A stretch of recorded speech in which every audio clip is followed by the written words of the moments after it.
thank you for joining me today. This is EverythingAJ's and I am AJ of EverythingAJ's. So I wanted to show you a little bit more in detail on what I do to whitewash my boxes. So I've already sanded and prepped 10 boxes. I've taken all the hardware off, and these are actually been brushed off from all of the sawdust and everything, and now I'm ready to do the painting. And I've learned over the time that with how many boxes I do, I actually find it more convenient to do a dip process versus taking a paintbrush and trying to paint each one, and hoping for consistency with that as well. So I'll show you a little bit of what I have. This is a scrapbook case. A lot of people would just store paper in it or scrapbooks, and I have used them for workshops and have projects to where if I have the resin, this will keep the dust out of them and it'll set overnight for the customer to be able to pick up without it having anything get into it. Anyways, right now what I'm using them for is the paint. So I dip the box into here and I'm going to set it on the rack, and the rack here is going to keep it lifted off the base of that so that it's hard to see. I've got a lot of paint in here, but this is just a dollar store rack. It comes in a 2-piece set. And so what I'll do is just set them on here. The boxes will be tipped up on its side so that I can make sure that there's no heavy drippage on one side versus the other. I just made this mix here. I haven't tested it yet. Usually what I'll do is just get my wood stick and test it by stirring it and pulling the stick out and seeing how thick that looks, how thick the water consistency is with the paint mix. It's just a basic acrylic paint. Not the super cheap stuff. It is a better quality, kind of not from the hardware store, but it is from a craft store, so it's an acrylic craft paint. Okay. I think I've got this pretty mixed. It looks good on the stick. So here's what I'll do. Dip the box in. This is the first time I've used such a little container. I'm trying to use less water, use less of everything, and still get the same use out of the boxes. So once I've dipped it, and I'll do this about 2 times, I let it sit for a minute in between the dip to drip off any excess of the paint. And sometimes when I've freshly mixed the water and paint mix, if I don't think that it's enough paint, I will do it a 3rd time. Typically though, once they sit with 2 dips, all I'm really trying to do is get rid of that yellow tone. I prefer the white look. It goes better with a lot of the different coloring and the classy look of a white box versus just the regular natural pine box. But that's my preference, so that's just kind of what I've stuck with my design. If there was a custom order and a person wanted something different on the box, I could do a different colored dip. I could do wood burning. I could also just stain it a specific color. There's a lot of options, a lot of different ways that I can do this. For me, the best consistency and a way to kind of hit every customer's level of acceptance with color here so far has been I sell better with the white washed dip versus the wood burn. Those are the 2 that I've gone through. Wood burning and whitewash. I'm always open to suggestions of other colors, because if people want something, I'm down for it. I am easy to work with.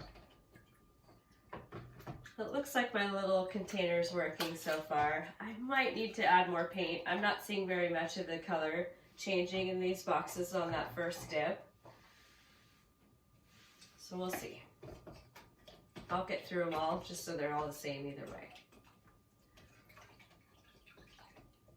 A lot of times what I do also is after I dip them and let it drip off the excess of the paint, I'll go through with a Q-tip and wash off the back hardware because that's the only hardware that I do not remove in the process.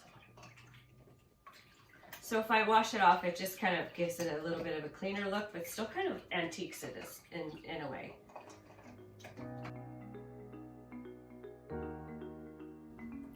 So I feel like I definitely need to add more paint. As I see these dry, that's usually the indication of how much paint is going to stick to it with the whitewash. I'm going to grab more paint.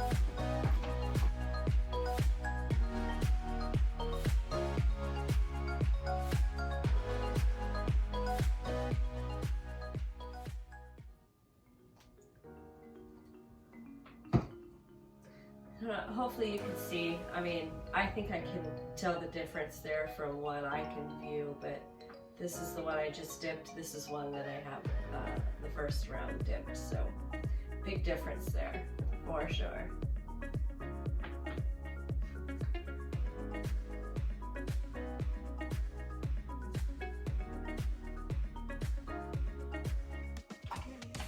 Last one.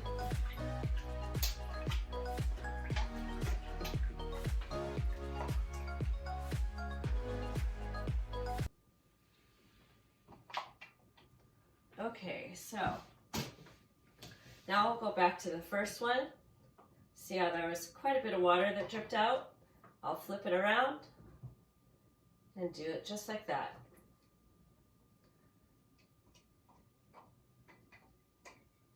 I actually want to lean it even more. So I'm going to spin that around and lean it.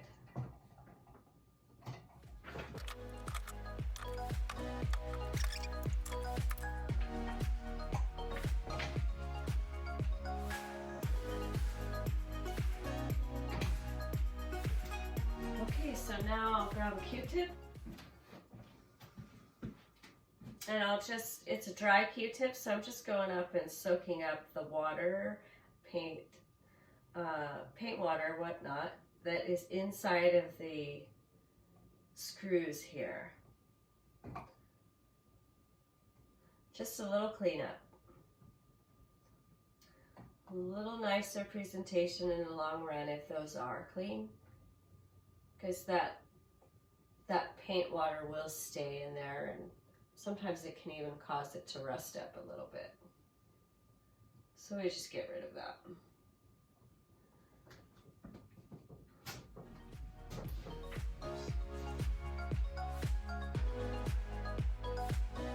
Okay.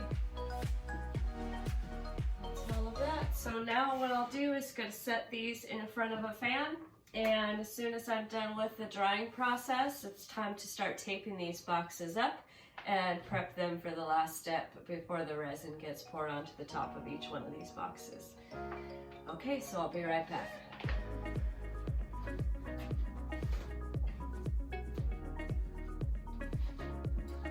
Okay, here we go. These are all dry now.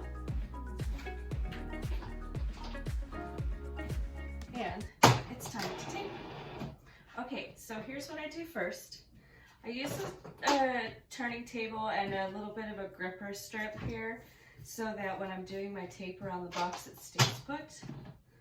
My box up here, I use a wide tape for around the edge and just a little tiny piece of this tape for the front to hold the box shut. So just like this, kind of rub my fingernail on the back there, make sure it stays put. And when I tear the tape for this, I try to stay just a little bit over the size of the box so that I get a good square around it. But I don't like to waste too much of the tape because it's pretty expensive. So I make sure and just do a little over, not too much. And that way everything kind of has its purpose and I don't have a bunch of folding to do at the end, just to make sure that it stays where it's supposed to when I get the resin art going. Okay, so I put my first side on and you can kind of see the hangover there. So what that's doing is when the resin drips, it's going to come right off of the tape and onto the table. I hold the piece up onto a piece of plastic so it raised up about like this. It's an acrylic piece. And so when that comes off, it drips to there. It does not touch the box at all. It won't ruin the box, because that's one thing that in the long run, if any of the resin does get on the box, you're going to have to clean it off and then maybe repair the box even. So we don't want that. So I'll get both long sides taped up, and then I go in and do the short side of the box. And I make sure and get that tape just to the edge. I try not to make the edge come up, because then when I'm removing the tape, it will take that resin edge off. And in the long run, what I like to do is just keep that edge. It gives it a nice crisp design corner. So 2 little strips for the end.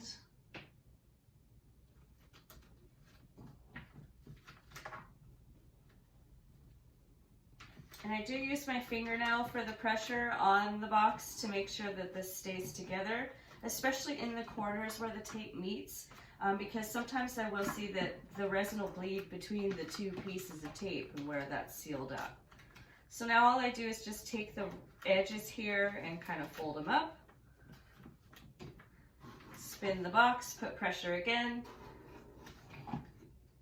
There's one thing I've learned is that you can't overdo making sure that the tape is connected to the box. You really want to make sure that that's done well.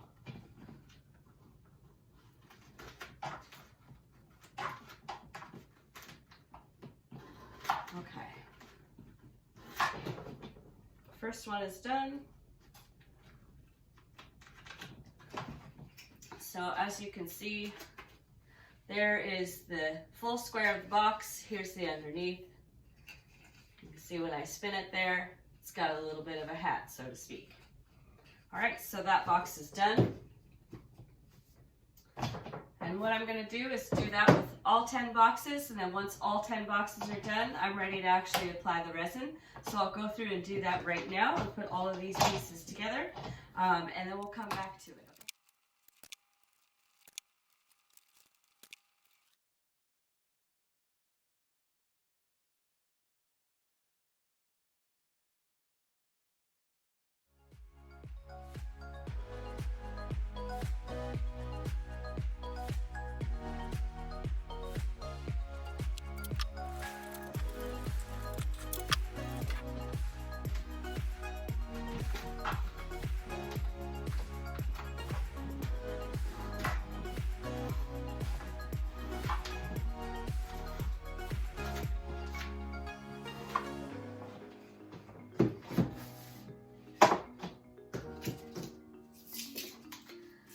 Okay, finally we're on the last one. It's easy to speed up the process on video, but it takes a few minutes to get to this point.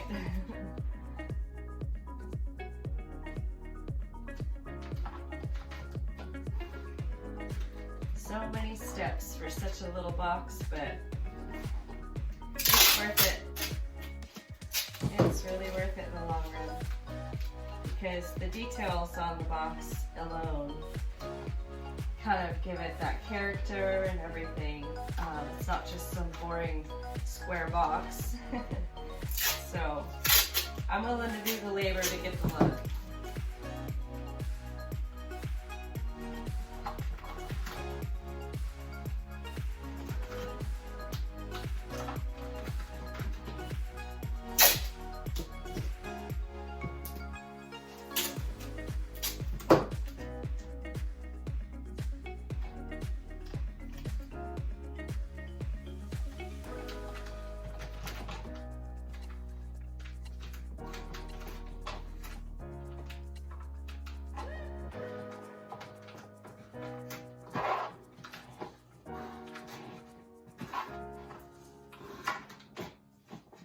Okay, so there again, there's the last box. What I'm going to do now is I have to prep the room. So in my studio space, I do have to keep it really warm when I'm going to do the resin pour. So it likes to be about 75 degrees-ish. And in my space, I've got a little space heater that I will turn on, and I'll get the space warm enough, and then I'll be doing the resin pour. So what I'll do is I'll do that in a separate video. If you wish to watch it, I'll probably link it below when I do it. We'll see if I post this first, and then I'll add it to it when I'm finishing and doing the actual resin pour part. I hope you enjoyed this video because it does give you a little bit of that process that I do as far as how I get the tape on the box, why I use the box, and how important it is to get that done in the manner and fashion that I do for the look that I get in the long run. I do have a couple boxes in front of me, and I'll show you the example. So here is a completed box. Here's the box that I'm going to be taping up. So you can see why it's important that I make sure I get that edge done, because it really does make that look really nice in the long run there. A completed piece and everything, a functional box, it's perfect. Okay, so again, I hope you enjoyed this video. I will be making more. I'll get a little bit more of a close-up view on a few of them, but this just gives you the general idea of how I'm taping and processing, as well as doing my whitewashing to the boxes to get it to the point of prep for my resin art on top. And this set will actually I'm going to do another pastel tie-dye design on these boxes. And so I'm really excited to get those up and listed and all finished up. All right, so again, thank you, and I'll see you later. Bye.